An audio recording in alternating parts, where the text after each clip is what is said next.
उकडीचे मोदक तर सगळेच करतात, पण नारळाच्या रसातले हे उकडीचे मोदक खाल्ले आहेत का?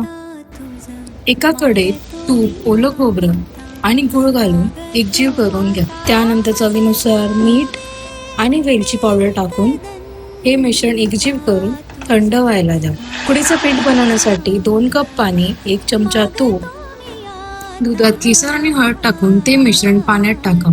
1 वाटी तांदळाचं पीठ टाकून त्यात चवीनुसार मीठ टाकून मळवून घ्या. मग मिक्सरमध्ये ओलं खोबरं, जिरं, हळद, वेलची पावडर टाकून एक मिश्रण मिक्सरला वाटून घ्या. त्यात गूळ, वेलची पावडर टाकून एकजीव करून घ्या. मोदक हळदीच्या पाण्यात ठेवून छान उकडवून घ्या.